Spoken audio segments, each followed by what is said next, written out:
Republican Congressman currently, Trey Gowdy. He's the chairman of the House Oversight Committee, member of the Judiciary Committee on the House as well. From the great state of South Carolina. Yeah, that's right, and he will be retiring. Congressman, good morning to you. Good morning.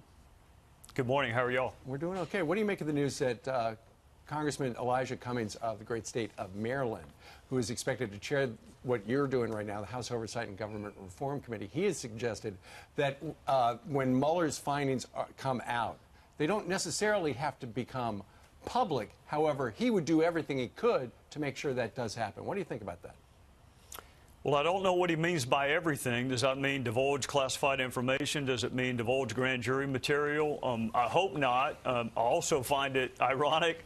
I spent 2 years battling with Elijah, who wanted to keep lots of things secret. And I spent 2 years battling with Adam Schiff, who didn't want anyone to know about the dossier or Fusion GPS or the FISA process. So if they have this newfound embrace of transparency, that's good, but it would be newfound.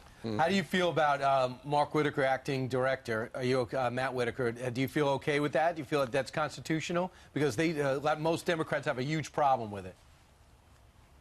It's an open legal question. There are good arguments on both sides, but he is the acting attorney general up to and including the time the Supreme Court says otherwise. I'm a lot more interested in who the next real attorney general is going to be and whether that woman and man can do the very difficult task of advancing the president's policy and legislative initiatives while working for a blindfolded woman and having the independence necessary to run our nation's largest law enforcement agency.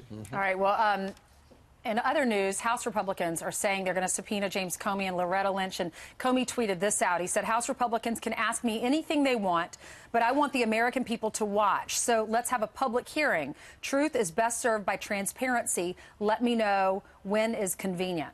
Your thoughts? Jim Comey really said truth is best served by transparency. Did he interview Hillary Clinton in public? Did he interview George Papadopoulos in public? Did he interview Michael Flynn in public? Did he interview Uma Abedin, Cheryl Mills? Has the FBI ever conducted an interview in public? And has the FBI ever conducted an interview where you are limited to 5 minutes, which is what happens in congressional hearings? Ainsley, the last time I saw Jim Comey in a public congressional hearing, almost 100 times he said, I can't answer in this setting. So why in the world would he want to go back to a setting where he knows he can't answer all the questions? I'm sure he only wants me to have 5 minutes. I'm sure of that. Yeah. But I need more than 5 minutes. I have 37 pages of questions for Rod Rosenstein. So imagine how many questions I have for Jim Comey, and I can't do it in 5 minutes. Mr. Gowdy, why wasn't James Comey subpoenaed earlier? Because now it looks like just waiting for the Democrats to take over. And how supportive has Kevin McCarthy been of the whole process? Kevin McCarthy? Kevin McCarthy. Oh, fantastically supportive. I mean, Chairman Goodlatte is the chairman of Judiciary. Yes. Kevin McCarthy has been fantastic. So has Paul Ryan. In fact, Paul has rolled up his sleeves and gotten involved with the Department of Justice when they've tried to prevent us from getting information. The natural chronology of investigations is you interview everyone up to a certain point, and then you save the Jim Comeys and the Loretta Lynches and the Sally Yates for the end. That's how you naturally work investigations. Well, we're at the end. We're at the end because the Democrats aren't going to do anything in 2019.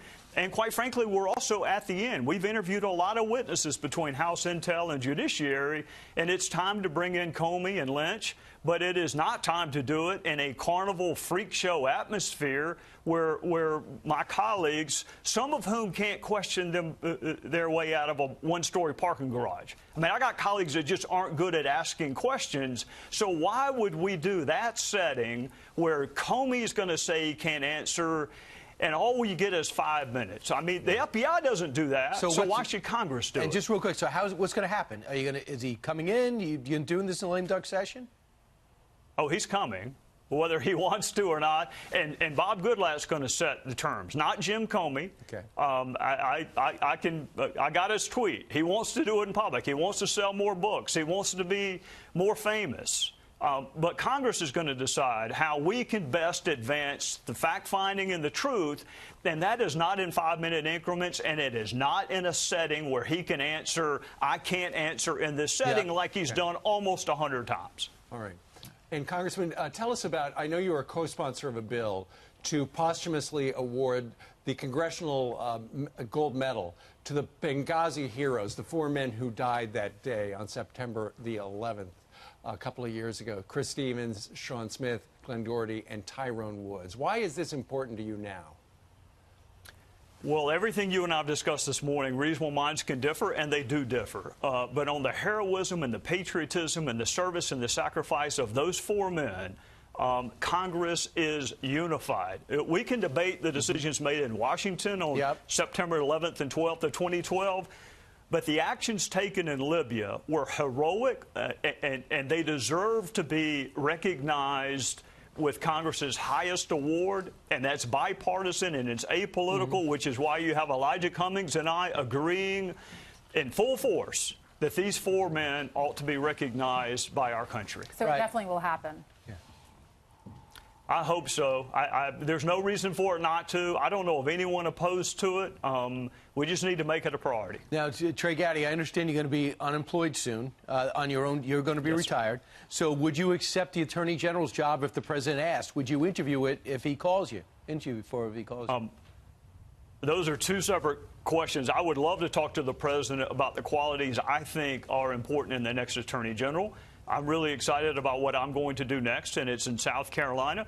But I would love the chance to advocate for someone like a John Ratcliffe or like a Susan Brooks or someone who can do that very difficult task of advancing the President's legislative initiatives while maintaining the independence of the Department of Justice. I mean, respect for the rule of law is the foundation of our country, and we need a Department of Justice that is both respected and worthy of respect, and it needs to be depoliticized, and there are certain people that can do it. I've actually never met or talked to the President. I would love for that to change. On the issue of who best to represent that department, I don't think it's me, but I would love to weigh in on who I think it could be. Okay, Dick Cheney said the same thing. He ended up vice president. I don't think it'll happen twice. He can do better than me. He can do better than me, and I'm really excited about the folks I'm going to be working for come January. All right, Trey Gowdy, who has never met the President, and now he's got a whole new chapter ahead of him. Congressman, thank you very much for joining us. Thank you so much.